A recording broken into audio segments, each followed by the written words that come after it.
Dante wrote, "The path to paradise begins in hell."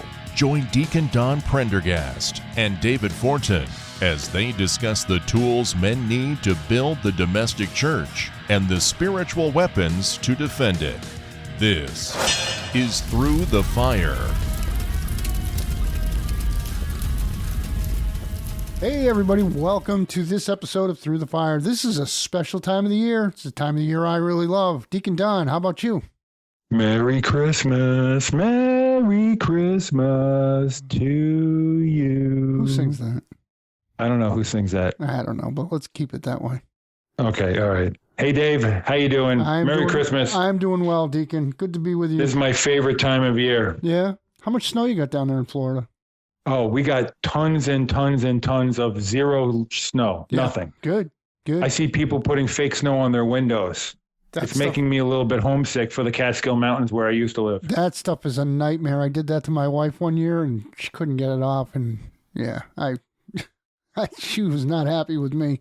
It's kind of funny though, if you think about it, how this time of year, this Christmas season, it really brings the children out of all of us and everybody gets a little bit giddy. Now, let's also recognize that for many, many people, this is a very difficult time of year. Yeah. And, and we have to acknowledge that. And for many people, this is a sad time of year because of the fact that so many family customs and cultures, and behaviors and celebrations and religious devotions are associated with this time of year. For those of you who are listening, and it's a difficult time of year. Please know that our prayers are with you, and our faith and our trust in a loving God really comes through this time of year.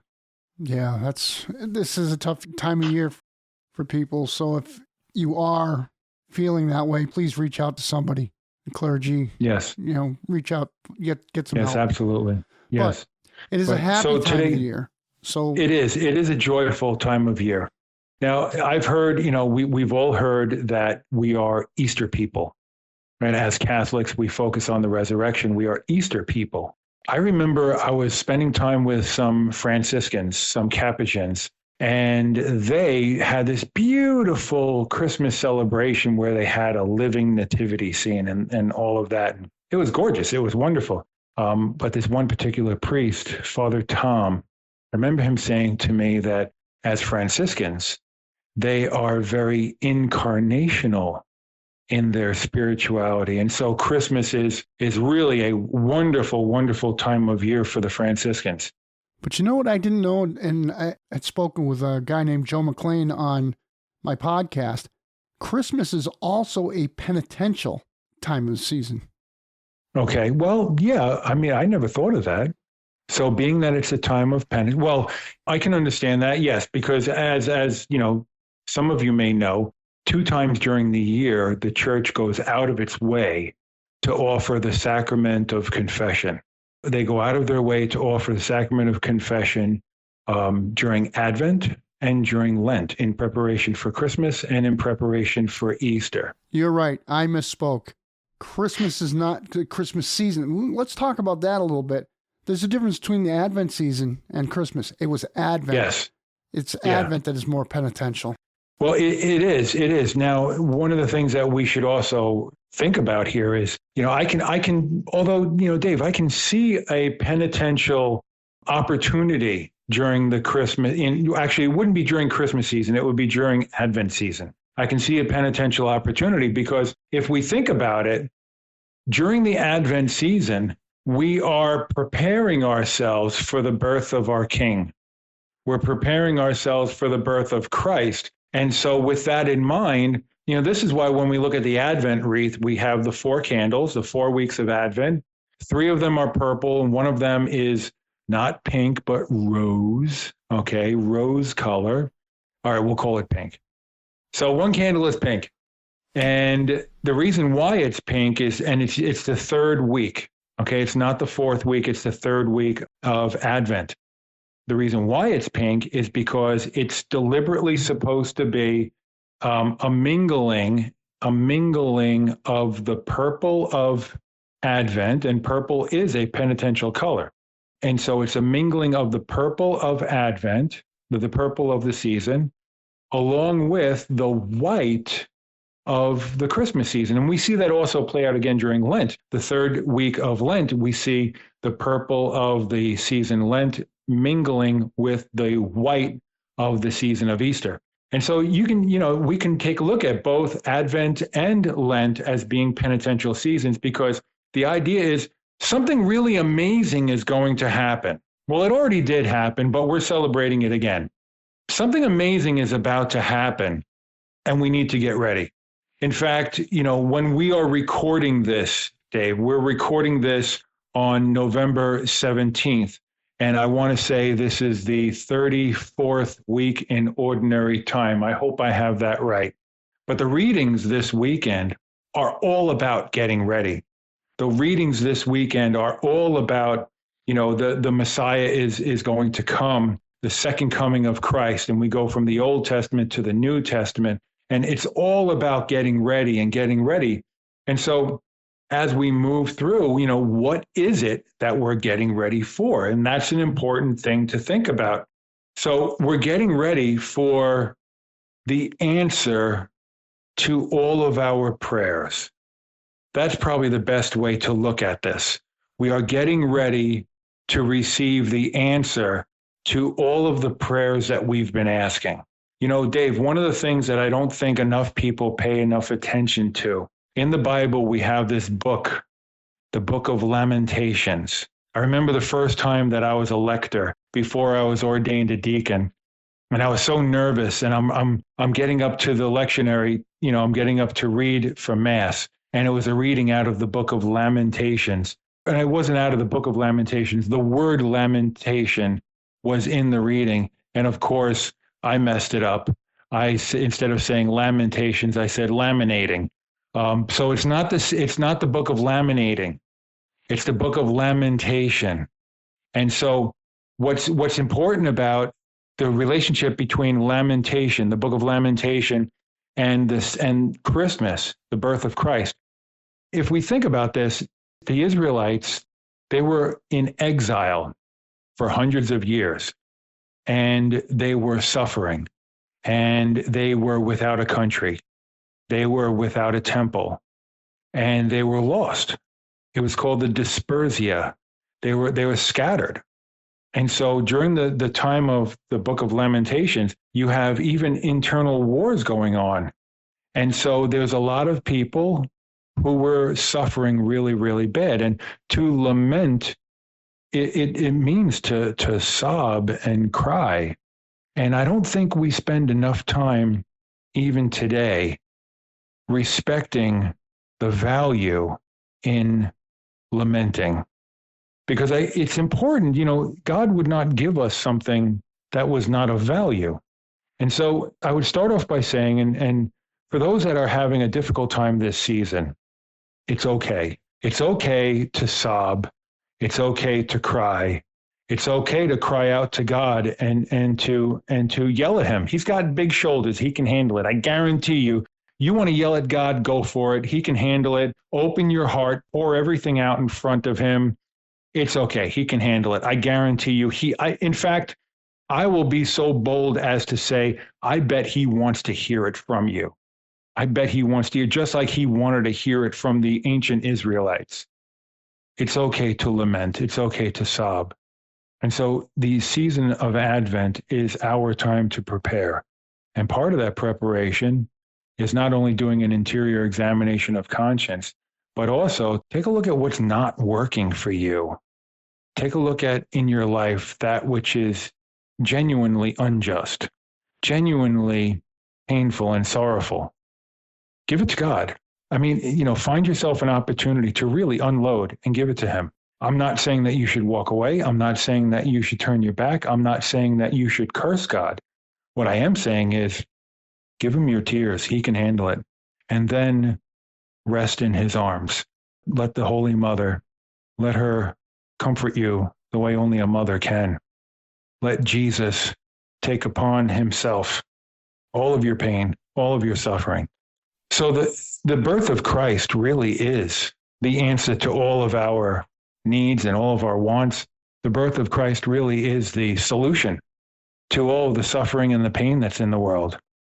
Because Jesus coming into the world, the Messiah coming into the world, is the fulfillment of the promise that was made to Abraham, the fulfillment of the promise that was made to Moses, the fulfillment of the promise that was made to Jeremiah and all the prophets, that whatever pain and suffering that you have, it's temporary.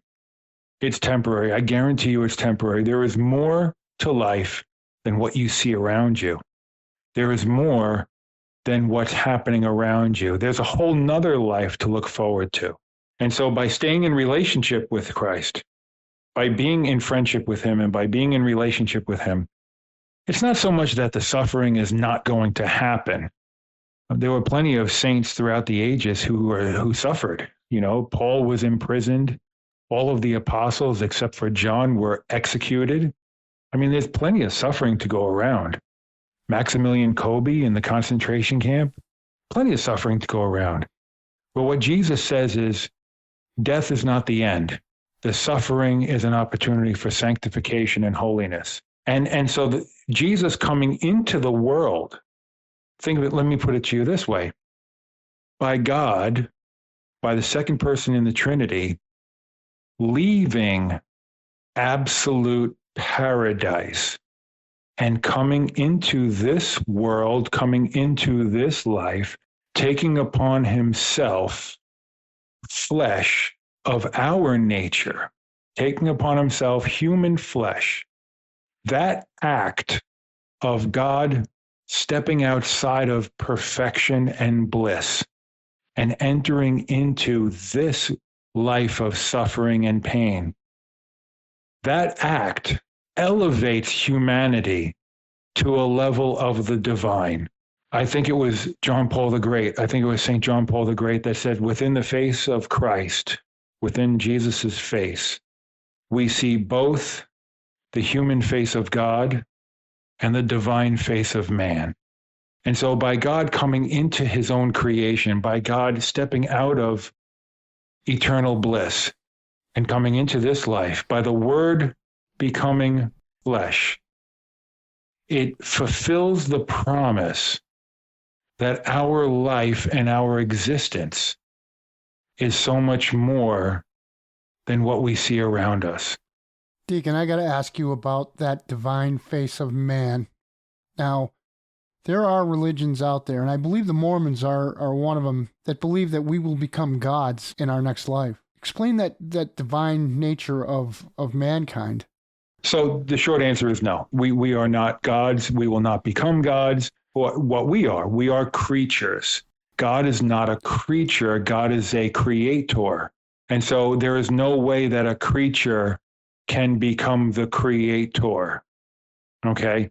Just to clarify things, there is something known as the hypostatic union with regards to Jesus himself. And he is the only one that possesses the hypostatic union, where within Jesus you have 100% God as well as 100% human. That's the hypostatic union. It's not a sharing. It's not, well, I'm this today and I'm that tomorrow. It is fully divine and fully human, all at the same time, forevermore. And it began at the conception. It began when the angel Gabriel came to Mary and said, hey, Mary, guess what? You're going to be the mother of God. And when Mary conceived by the Holy Spirit, it was at that moment that the hypostatic union occurred. And so Jesus is unique and special, obviously, but nobody else is even going to come close. I love all of our brothers, Mormons, Seventh-day Adventists, Jehovah's Witnesses, wonderful, wonderful people. We disagree on the theology. And quite honestly, the Roman Catholic faith, or we could just say Catholicism was the original Christian lifestyle and Christian faith. And so everything else actually began with Martin Luther in the year 1500 or so at the Protestant Reformation. So we've been doing this for a whole lot longer than they have. But that's the short answer. And so when we talk about the human face of God and the divine face of man, what St. John Paul the Great is keying in on has to do with identity, your identity, what you are. See, everything has an identity, and it's important for us to acknowledge that everything has an identity. And something's identity is not given willy-nilly. Perfect example is when Moses went up to Mount Sinai and saw the burning bush and asked, "Who should I say is sending me to do this?" God said, "I am who am." See, in that moment, God himself announced he is reality. His identity is the very nature of reality that we all exist in. So God is not a creature. He is the creator. He is beyond, he is outside of, he is before anything else was. And so identity, your identity and my identity is so incredibly important. And it's the foundation of everything else. If we don't understand exactly who and what it is that we're talking about, if we don't understand identity, then everything else becomes muddled. Everything else becomes questionable. And sadly, this is something that we see in society when it comes to gender identity and all this other stuff. We do not have the capacity or the authority to change a God-established identity. Nobody does. God is the one whoever is the creator of a thing, let's put it this way. If you are the creator of a thing, you get to decide what to call it. You create a bicycle, you get to decide I'm going to call this a bicycle. If you create a computer program, you get to name the computer program. Well, guess what? When it comes to life, God creates life. We participate in the sacrament of matrimony, the one flesh union, where a husband and wife come together in the intimate one flesh relationship. We cooperate and participate, but let's not be deceived. Let's not be fooled. Let's not kid ourselves. God is the one that is the author of life. God is the one that assigns identity to life. And so God has created, and this is why it's so important to understand the value of the incarnation, the value of God coming down and taking upon himself flesh, because he elevates humanity to a dignity and an identity of that which is higher than every other creature that was created. And we are imbued with God's image and likeness. That's our identity. And this is why at baptism, it's so important for us to understand that we are given and we are drawn into a family that has an identity of priest, prophet, king. Our identity is there's nothing more important than who we are. And there's nothing more important than recognizing who we come from and where we intend to go. Finding our purpose. Yeah. So let's get back to Christmas. Yeah, let's get back. I'd like to ask you, because that hypostatic union that you were talking about that only Jesus has, had to signify something really special. And it's almost like there was some sort of a clock going on in the solar system. The sky became a clock, which directed the Magi. Yes. Too. So I know that you wanted to talk about the Magi. Right. So, hey, Dave, let me ask you a question. Yeah. How many Magi were there? Three. Three. Okay. You sure? Last I knew. You positive? You sure? You're gonna die on that hill? Yes. Final answer. Okay. Final answer. I'm gonna call. All right. I'm gonna call a friend. Yeah. Call a lifeline. Yeah. Get your friend. Get your phone out. Tradition has it that there were, three wise men, the Magi. Let's unpack that a little bit real quick. So, and they came from the east, right? They came from the east. So the Magi were astronomers. Okay, they were astronomers, not astrologers. They didn't play with tarot cards and look into crystal balls. They were astronomers.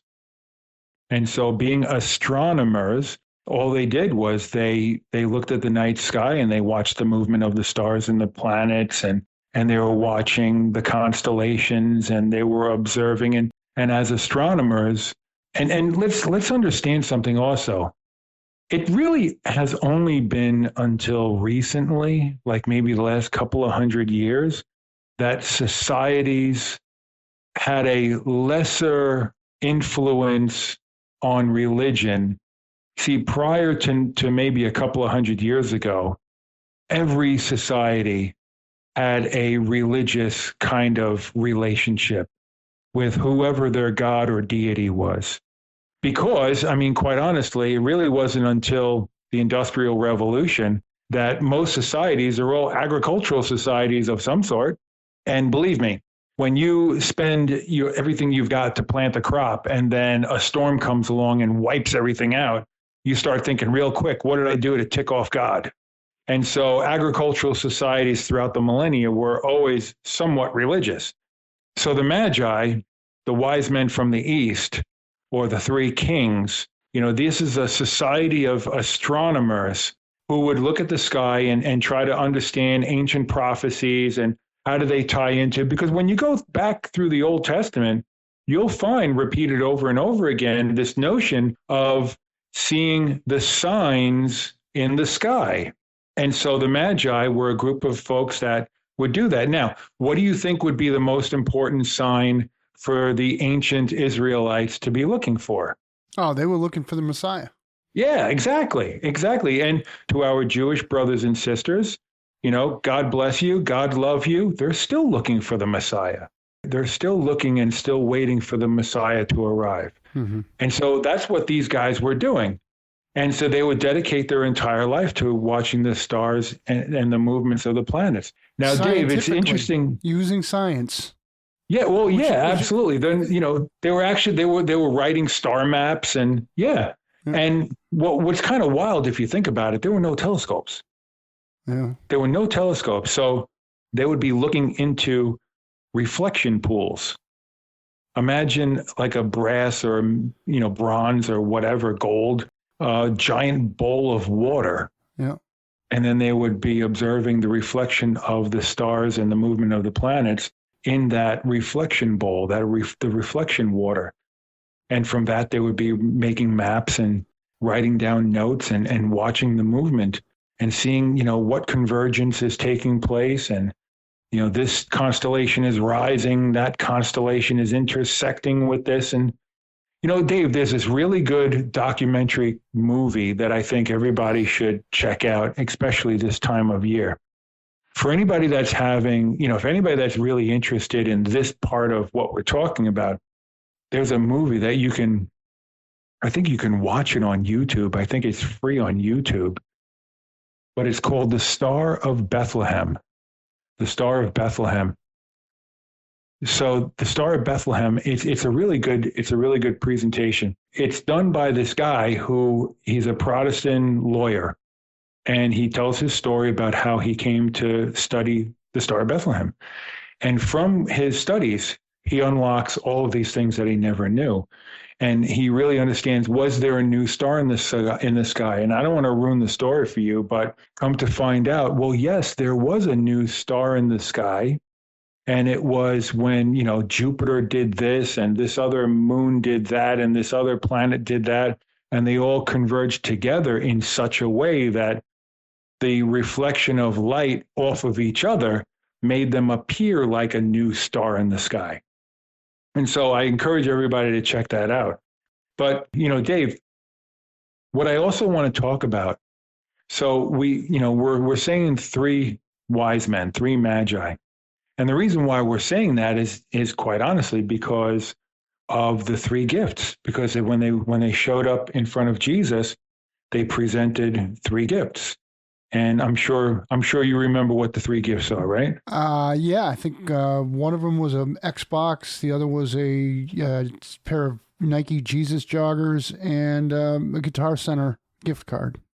There you go, perfect. Yeah, I was also thinking, a couple of rings of sweet Italian sausage. Yeah, and maybe a bottle of Jameson. Yeah, oh, yeah. No, I don't. They didn't have Jameson back then. No, they could make some wine though, but They had some.